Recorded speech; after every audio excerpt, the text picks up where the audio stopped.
Hi, my name is Janelle Douglas and I'll be discussing cervical cancer. First off is the public health problem. This issue in society is the 8th most common cancer in the world and 4th most common in women. The 5-year survival rate is 67%, which varies depending on what stage one is detected. How cervical cancer happens is associated with the STI HPV, which causes warts for some but mostly shows no symptoms. There are different types of HPV, but usually HPV-16 and HPV-18 are linked to cervical cancer. These normal cells in the cervix develop precancerous occurrences and become abnormal and invasive and could affect the rest of the body. Where did this happen? There are many cases seen in the 1940s of women aged 20 to 35 with cervical cancer in the US. Then, in the 1950s, the pap smear was introduced and HPV was discovered. In the 1980s, it was discovered that cigarette smoking and HPV were linked to cervical cancer. And then at the top right is a photo of different stages of cervical cancer. Next are risks for the community in the future, such as continued unprotected sex or unsafe sexual behaviors, including not using a condom or getting tested for STDs. Also, there's an HPV vaccine to prevent HPV, but it's possible a resistance could develop.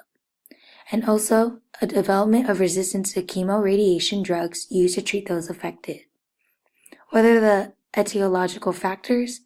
Females with history of cervical cancer or mothers who took DES, which is an estrogen drug women took in 1940 to 1970 to prevent miscarriage and other pregnancy complications. But then it was later linked to cervical cancer. Also, women with multiple sex partners or those that already have HPV.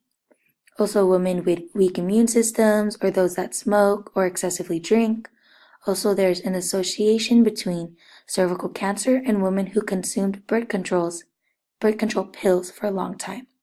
And then here is a visual of the risk I just listed. Second, how to solve this problem. One strategy would include being abstinent, or to have safe sex and get the HPV vaccine for those that are sexually active. Also, spreading awareness and prevention about HPV, other STIs and STDs, and cervical cancer.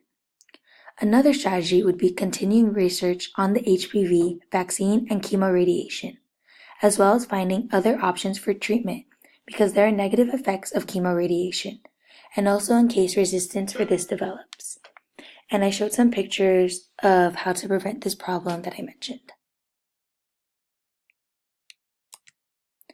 One cultural example would be in India. Just like many other developing countries, they didn't have cervical cancer screenings offered in primary care like the US does. In 2011, their government launched a program for chronic and non-communicable diseases which include cervical cancer screening and treatments such as HPV vaccinations and visual inspections-based perspective, which is more efficient due to their financial resources and circumstances. Another example is South Africa, where cervical cancer is the most widespread cancer there. It's difficult for women to have access to big laboratories, and research was then performed using gene expert technology, which was originally used for TB testing, and then they discovered it could be used for HPV testing too.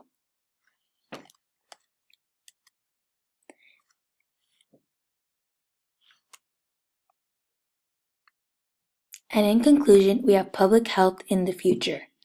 According to research literature, to prevent this problem from reoccurring, women should get HPV vaccines, have safe sex, and avoid smoking and excessive alcohol consumption.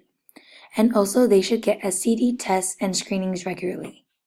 In my opinion, I think women should always have protected sex, no matter how many partners they have, even if it's just one. Women should also get HPV vaccinated and then also tested for STDs and get screened at childbearing age. Lastly, women should have healthy habits such as eating healthy and regularly exercising, as well as taking care of their body. It's important to implicate all of these to prevent getting cervical cancer.